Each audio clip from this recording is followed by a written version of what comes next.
Welcome back to Don't Leave with Mary Crocker Cook. And today we're going to talk about disorganized strategies, or what do you mean by that? So far, we've looked at avoidant and anxious attachment categories and strategies that we've used to survive our early caregiver relationships. In today's show, we're going to turn our attention to disorganized responses to sometimes scary caregivers. Later attachment theorists found a third attempt to attach to caregivers that forms when we're terrified by them. We all have attachment circuitry in our brains that say that when I'm upset, my attachment figure should soothe me. But if the caregivers are frightening and you experience terror in response, then the circuits of fight, flight, or freeze get triggered to get away from them. Both circuits are simultaneously activated, which is a biological paradox. It's experienced as fear without a solution. I can't go toward it or away from it, and it leads to dissociation or leaving my body for survival. Disorganized attachment strategies seem to stem from experiences with an attachment figure that's either seriously abusive or frightened or frightening when the child tries to get closeness or safety from the caregiver. Mothers of disorganized babies were often observed to loom in the child's face, talking too loudly, approaching the child too quickly or suddenly, threatening the child, or being outright abusive. These experiences turn what should have been a safe haven and a secure base into a source of threat, causing all of our organized attachment strategies to fail. Thus, our biologically based tendencies to turn to our caregiver or adult partner in times of trouble is countered by a biologically based tendency to turn away from threat, so we're literally stuck. These incompatible tendencies lead to unusual behavior with kids, like lying down on the floor in an attempt to draw someone closer, veering off course when approaching the caregiver and going under a table, backing away from the caregiver while they're in obvious distress, or even freezing. In adulthood, the equivalent state can include odd beliefs, dissociative states, extreme lack of trust in others, and when discussing trauma or loss, difficulty with logic or reasoning. You can't make sense out of what in actuality doesn't make sense. Caregivers aren't supposed to be scary. They're supposed to protect. Okay, here we have a psychobabble alert.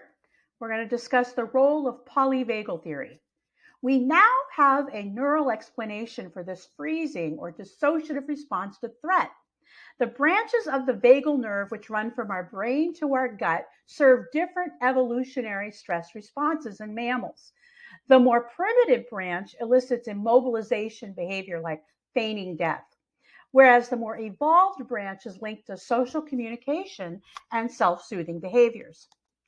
These functions follow a hierarchy where the most primitive systems are activated only when the most evolved functions fail. So when we cannot use our social or emotional strategies to feel safe, our primitive system kicks in and we feign death or leave our bodies or maybe even pass out.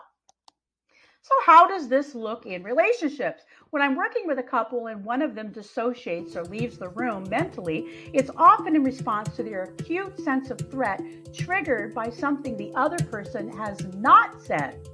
For example, he might say, if you're really so unhappy with me, maybe you should be with someone else. The frightened person will hear, he is so unhappy with me that he is going to find someone else. And you can feel her anxiety shoot up immediately and either overreact by storming out or verbally attacking, or almost stop breathing and is unable to listen to anything else said. Actually, our brains are pretty cool because, interestingly, when we leave our bodies, our parasympathetic or rest and relax system will come on board and we will calm down. So we literally survive by standing still and checking out and letting our heart rate and everything slow down. When we do this on purpose, it's daydreaming. When we do not have control of this, we lose track of time, misinformation people are giving us, don't remember conversations. So you need to learn to stay in your body when feeling distressed so you can choose how to about what triggers our instinct to check out. So take time outs to let yourself calm down and inhabit your body before continuing a difficult conversation. Have access to scented candles, music, fabrics, other items that can calm your fight or flight system down, because we can use this kind of support in order to trigger our senses to help us calm down. Okay, so we literally are comforted by our senses. Okay, in our next show, we will review what secure attachment looks like and how it shows up in our relationships. Keep in mind that as we age, we naturally grow towards security simply because we begin to learn to read ourselves and others more effectively with experience. I will see you then.